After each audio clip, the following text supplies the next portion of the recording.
Hello and a very good evening. You're watching India's top leader news, Republic TV, with me, Aditya Raj Kaul, and this is Fast News. From the terror attack in Amritsar to the investigations and Republic TV's exclusive on who could be behind this in the Pakistan ISI. Let's get you a quick roundup of news from across the country. A day after terror attack in Amritsar, Punjab Chief Minister Amrinder Singh went to visit the blast site along with several Punjab ministers. Amrinder alleged Pakistan's role in the grenade attack, indicating that grenades similar to the ones used were seen in Pakistan Army ordnance factories. With investigations underway, top intelligence sources have hinted at Khalistan ISI role into the terror attack. They have revealed that the attack could be a Khalistani conspiracy to revive terrorism in Punjab with the help of terrorists in the Kashmir Valley. In a major breakthrough in the terror investigations, two Pakistani handlers are now being probed. The two handlers, Happy PhD and Lakhbir Singh Rode, are operatives with the Pakistani ISI who are currently under investigation. Sources have also told Republic TV, informed that the attack came as part of ISI's latest conspiracy named K2 movement. K2, which is a mountain peak in Pakistan, is believed to signify a second wave of Khalistani terror in Punjab and Kashmir as well. In addition to this, agencies are also interrogating Khalistani terrorists arrested in the last few months. Meanwhile, Hafiz Saeed aide Gopal Singh Chawla confessed to Republic that such attacks would continue in Punjab. Slamming the state government, former Deputy Chief Minister Sukhbir Singh Badal said that Congress was responsible for the attack. He also added that Congress was supporting terror elements in the state. The day after HS Fulka claimed that Army Chief was to be blamed for the Amritsar terror attack, the senior lawyer retracted his comment. He issued an apology to the Army Chief, calling the statement inadvertent.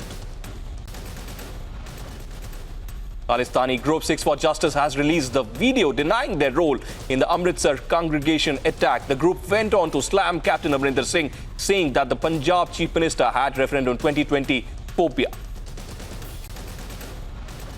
In a mockery of the victims of the terror attack, the Punjab police had laid a red carpet welcome for the Chief Minister of Punjab. Minutes after Republic TV's report, the Punjab police rolled out the red carpet, laying a green carpet instead. On being asked why, the police said it was to divert unnecessary media attention.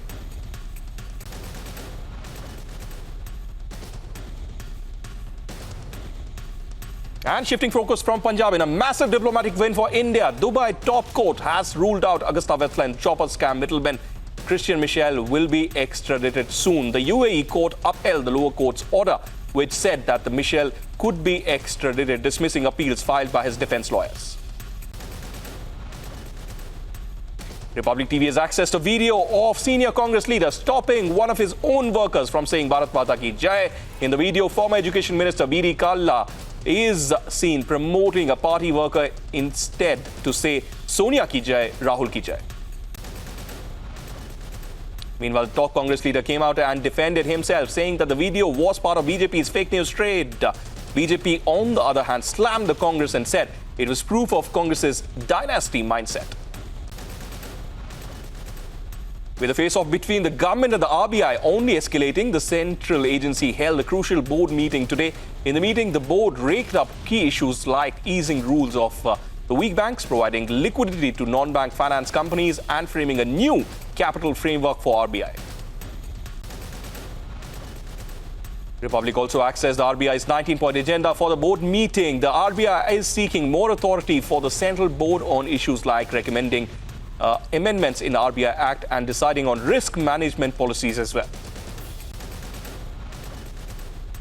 Meanwhile, the Congress President Rahul Gandhi launched a fresh attack at Modi, saying that the Prime Minister and his puppets were attempting to destroy the RBI. Rahul also spoke about the ongoing controversy over issues ranging from credit to medium-small enterprises to the central bank's reserves.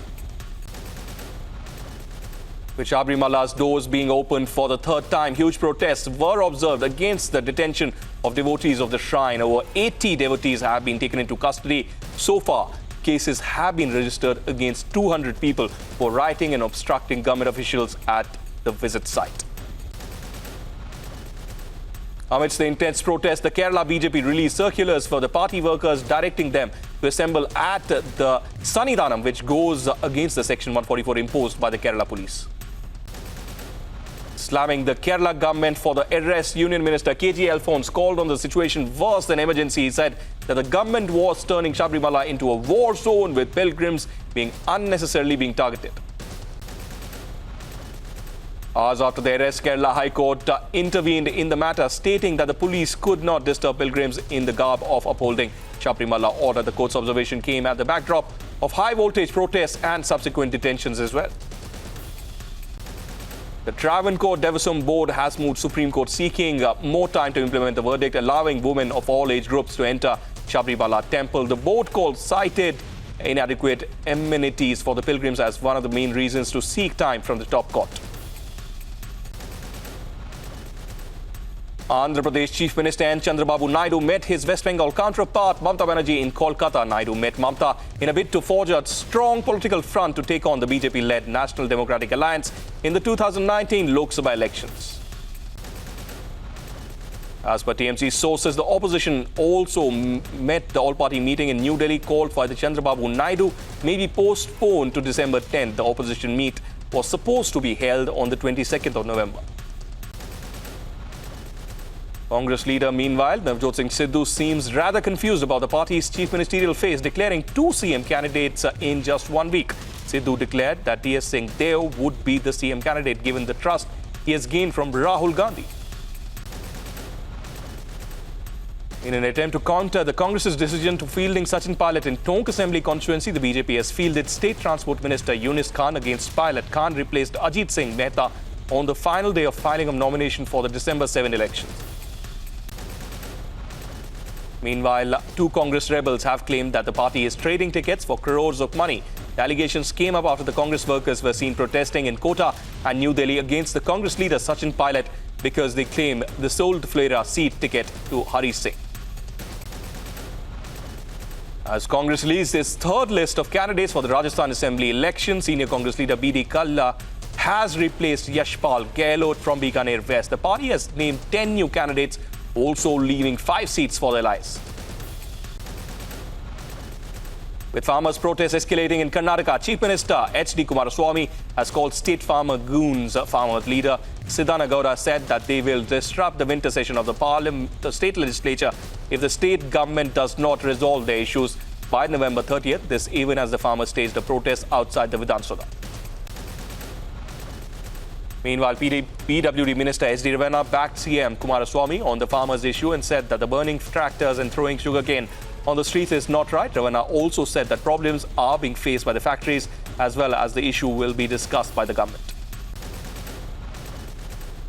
CBI officer Manish Kumar Sinha has filed a plea in the Supreme Court. In his plea before a bench headed by Chief Justice Ranjan Gogoi for urgent hearing tomorrow, the officer who was being probed the FIR lodged against Special Director Rakesh Asthana has sought the quashing of his transfer to Maharashtra. 3 men who were convicted of death and later commuted to life sentence in the Dharampuri bus burning case of 2000 were released to mark the birth centenary of former CM MGR. All the 3 accused were initially awarded death penalty by the trial court, which was upheld by the Supreme Court.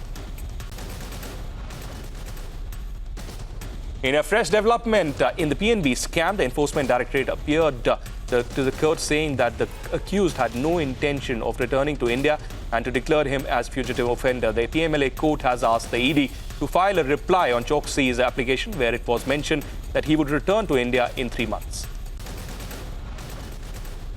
The Supreme Court has asked the Bombay High Court to hear the plea of Malegaon Blast accused. The plea challenges the validity of the prosecution sanction for his trial under the Unlawful Activities Prevention Act or the Terror Act.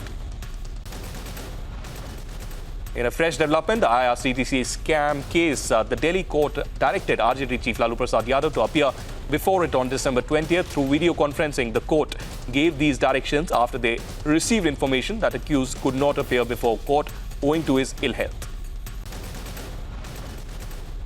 Post the arrest of VARAVARA by the Pune police, the activist was admitted to the hospital in Pune after he complained of difficulties in breathing. He was sent to police custody by the Pune Sessions Court until November 26th. The day after Maharashtra government approved the Maratha reservation bill, parties like the AIMIM and NCP are also demanding reservation for the Muslim community. Workers of both parties gathered at the Vidhan Bhavan premises to pitch their demands. And Prime Minister Narendra Modi dedicated 2 projects in Haryana, including the inauguration of Western Peripheral Expressway, also known as the Kundli-Manesar Paliwal stretch. He also flagged off 3.2 kilometers long Kotsa Mujehar Paliwal sanction of the violet line as well. Our forces paid tribute to CRPF head constable Chandrika Prasad, who was killed, and 2 army jawans injured when Jaish-e-Mohammed militants attacked the newly set up camp in Pulwama district of South Kashmir. Meanwhile, the whole area has been cordoned off to trace the attackers. Huge drama was witnessed at the Mumbai airport as protests were carried out by the Airports Authority of India staff members. This comes after 3 slum dwellers entered their residential area and beat up the staff members. 1 Airport Authority of India staff has been gravely injured. 2 Maoists were killed by security forces in an encounter in Maharashtra's Gadchiroli district. The operation was carried out by C-60 commandos. This after forces got intel that 60 Maoists were hiding in Nilakai forest area of Gadchiroli. In a shocking incident, ink was thrown on Kanhaiya Kumar and Jignesh Mewani while they were attending the Save Constitution Yatra in Madhya Pradesh's Gwalior. The police has arrested the Hindu Sena workers responsible for the incident.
And welcome back. Over to international news now on Fast News. President Donald Trump said that there is no reason for him to listen to a recording of the killing of Saudi journalist Jamal Khashoggi, which was put him in a diplomatic bind. Trump made it clear that the audio recording supplied by the Turkish government would not affect his response to the killing of Khashoggi. The prime ministers of Vietnam and Russia have agreed to triple their bilateral trade volume by $10 million by the 2020 from $3.55 billion. Last year, Russian Prime Minister said that the two countries will continue to expand their cooperation in oil and gas and energy industries and transportation as well. Israel's Prime Minister Benjamin Netanyahu said that it would be irresponsible to dissolve the government and call early elections. Netanyahu said that he will do whatever is needed to protect the country, regardless of his coalition partner's decision. British Prime Minister Theresa May is aiming to win business support for her Brexit deal with the European Union. May said the deal fulfills the wishes of the British people as expressed in the 2016 referendum to leave the European Union. For the first time in 25 years, the Asia-Pacific Economic Cooperation Summit ended with its leaders failing to agree on a formal joint statement. All 21 APEC leaders at the annual meeting in Papua New Guinea were in agreement except for China. The French Prime Minister Edouard Philippe stood firm against the wave of protests and said that the fuel tax hikes would remain in place despite nationwide agitation. Nearly 3 lakh protesters stopped traffic at more than 2,000 strategic sites around France in a bid to force the government to lower taxes on gasoline. French President Emmanuel Macron took part in Germany's National Remembrance Day for the victims of war and dictatorship and urged European governments to take more responsibility. Macron said that the French government alliance is invested with the obligation to not allow the world to slide into chaos. U.S. President Donald Trump will campaign with Republican Senator Cindy Hyde-Smith in the Mississippi in the final undecided Senate race and will hope to carry her over the finish line. It will be Trump's 5th and 6th public events in the state since the beginning and running for president. Ministers from the 27 remaining European Union states met in Brussels against a backdrop of a political crisis in Britain. Members told that the draft withdrawal agreement between the EU and the UK was workable and expressed their hope that the deal would be passed by both the European Union and UK parliaments. More than 50 people gathered at a memorial for the victims of Northern California wildfire at a church in the city. A Northern California sheriff said that the list of names of those unaccounted for after deadly wildfire has dropped to around 1,000 now. Over to sports now. Indian batsman Rohit Sharma has said that the Indian side have the quality and confidence in their batting ranks to master the extra pace and bounce on Australian wickets and excel across formats. India have never won a test series down under and are hoping to win this time. India will meet England in the second semi-final on Friday after the West Indies defeated 2009 champions by 4 wickets in their last group match of the ICC Women's World Cup. India have been invincible so far in the tournament, winning all their 3 games in the group stage. New Zealand, meanwhile, beat Pakistan by 4 runs on a dramatic 4th day of the opening test in the Abu Dhabi. Pakistan resumed the day on 37 for no loss, but suffered a lower order collapse that resulted in a tense finish in the test cricket. Cricket Australia's board will discuss the lengthy bans handed to Steve Smith and David Warner after receiving an official submission from the Australian Cricketers Association for the sanctions to be lifted. Smith and Warner could have their 1-year ban reduced or adjusted after review by the Board of Cricket Australia. The BCCI have asked Ishant Sharma and Ravichandran Ashwin to skip the upcoming Ranji Trophy matches ahead of their departure for the Test series against Australia. BCCI officials have told Ashwin and Sharma are experienced bowlers and need to be preserved for this series down under. German coach Joachim Löw said that the team's departure in 2018 World Cup was unexpected and he is now focused on the team to rise again. Germany will face the Netherlands in their last Nation League group game and are looking to cap a year with a good performance. Pankaj Advani extended his world title of 21 by winning the long and short formats by the IBSF World Billiards Championship titles for the fourth time in Myanmar. In the title clash, Advani defeated Bengaluru City mate B. Bhaskar for a record fourth double in his career. Meanwhile, a judging controversy hit the ongoing World Boxing Championship for women when former gold medalist Sthenmera Petrova accused the judges of corruption after losing her pre-quarter-final to India's Sonia Chahal. The 27-year-old Bulgarian went down the split 2-3 verdict to the 21-year-old Sonia Chahal.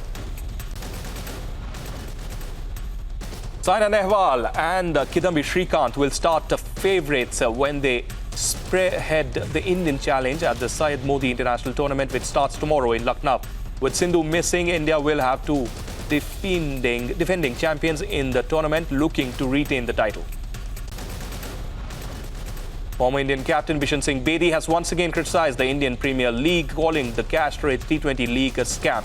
Bedi has always been critical of IPL and said the T20 cricket tournament is a platform for money laundering and said that IPL shouldn't be basis to pick players for the national team.